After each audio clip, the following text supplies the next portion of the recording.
Did you know that the very same racetrack can feel like paradise to a Formula One driver and a nightmare to a MotoGP rider?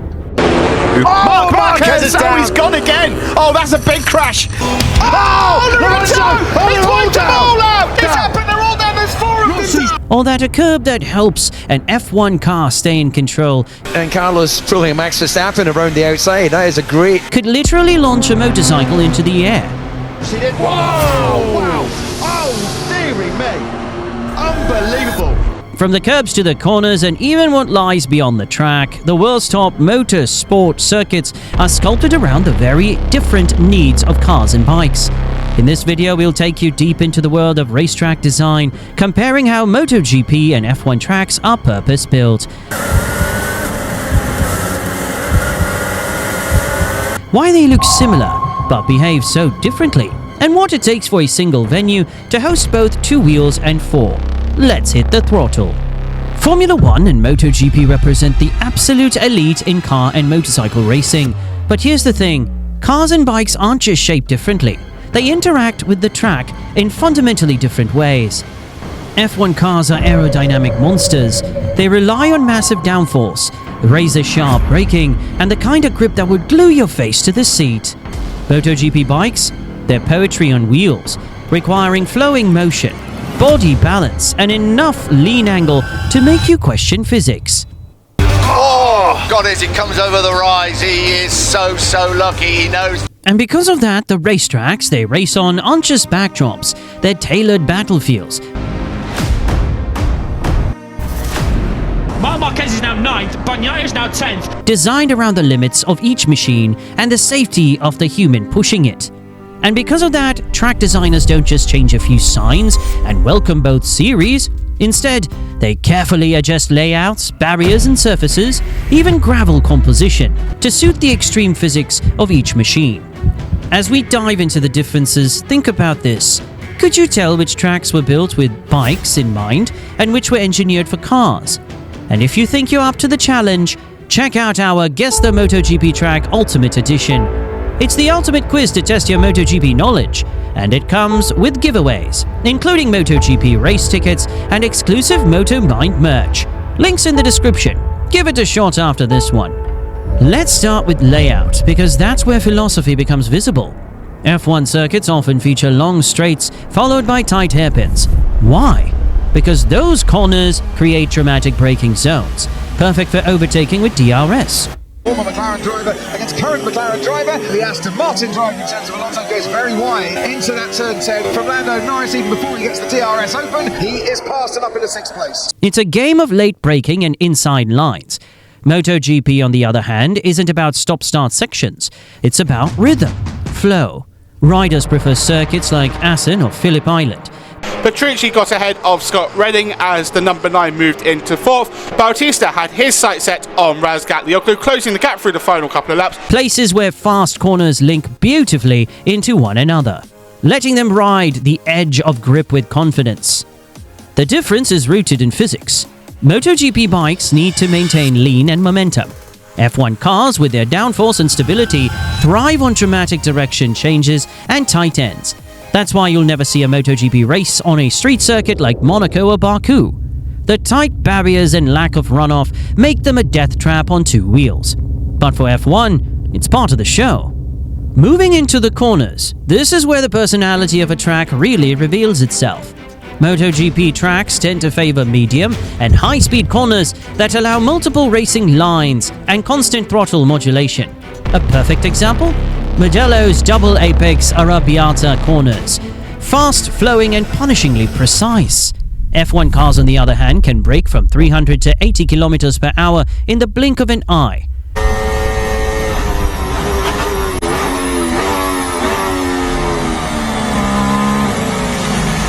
That's why F1 tracks often feature slow hairpins or S-curves designed for sudden deceleration, like the sharp turn 1 at Bahrain or Shanghai Snail Complex. These make for exciting overtakes. Still 20 cars running here. Goes to Max Verstappen, going now for the lead of the race. And a shower of sparks makes his way into turn 1 ahead of... But on a bike, riders call them tedious. There's also banking and camber.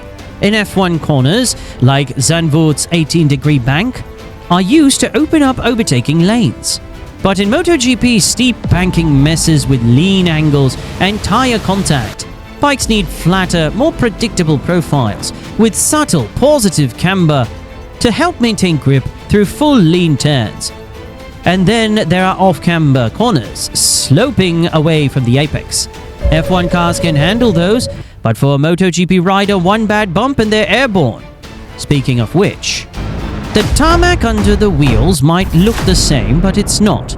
F1 cars with their immense downforce and 4-wide tires grind down the asphalt differently than bikes. Over time, this creates ripples and micro bumps that a car might absorb, but which can spell disaster for a MotoGP rider leaned over at 60 degrees. Wow!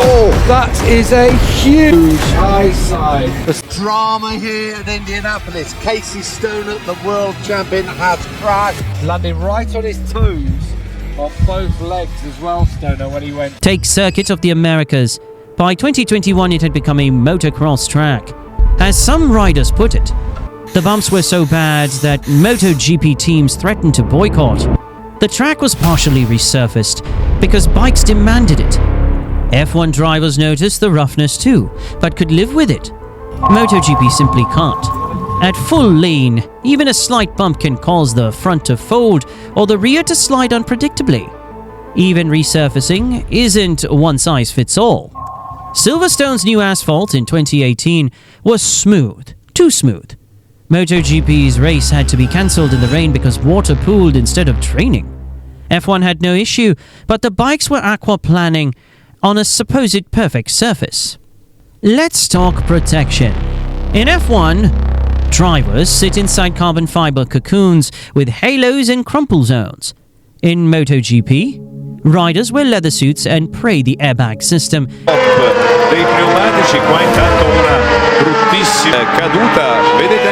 In their chest deploys fast enough. This changes everything about circuit safety. F1 barriers can be Tech Pro or tire stacks. Solid, heavy-duty and close to the tracks. Bikes, though, need distance. They need inflatable air fences, long runoffs and zero hard obstacles in the sliding zone. Even curbs are tailored. F1 uses aggressive sausage curbs to stop corner cutting. For MotoGP, there's a catapult. Any raised bump can destabilize a bike, so dual-use tracks now install double curbs. The raised one for F1 and a flat extension for bikes. That's what track design is about. Not just shaping corners, but adapting the edges and surroundings for whoever's racing. And hey, while we're discussing details, if you're loving this deep dive into what makes racetracks tick, why not test your visual knowledge? Our Guess the MotoGP Track Ultimate Edition is waiting for you. Spot the circuits, win some prizes, and show the community who the real expert is. Perhaps the biggest split in philosophy? Runoff zones. F1 prefers asphalt. A driver goes wide, they brake, recover, maybe even rejoin the race. MotoGP riders don't get that luxury. When a rider crashes, they slide, and on asphalt, they just keep sliding. Fast. That's how you end up hitting a wall at 150 kilometers per hour. Gravel traps, though, they dig into the bike and the rider, slowing them down. It's not always elegant, but it saves lives. Oh, dear, that's super scary. A flying motorcycle missed eye a girl there by a whisker. And the gravel has to be just right, not too coarse, not too compact. In 2023, Paul Espargaro's crash at Portimao showed what happens when it's wrong. Un trauma en la... Ahí está, es que es la moto la que le habrá dado. Ahí esto lo continúan. ¡Buah! Ha llegado y ¡buah! Suerte que la moto no la... Suerte. Suerte. The gravel was too solid, and he hit the wall hard. Riders threatened to boycott unless it was fixed. Some modern tracks now use hybrid runoffs, asphalt close to the track. For F1 recovery, gravel beyond that. For MotoGP safety, it's compromise in motion. Let's move from theory to the real world, where MotoGP and Formula One actually share racetracks. Sounds simple, right? But as you'll see, pleasing both sides takes more than repainting the curbs. So I will provide you 3 examples. First is Silverstone in UK. Silverstone is a rare case where both F1 and MotoGP use the exact same layout. No added chicanes, no big compromises. The key difference? Maintenance.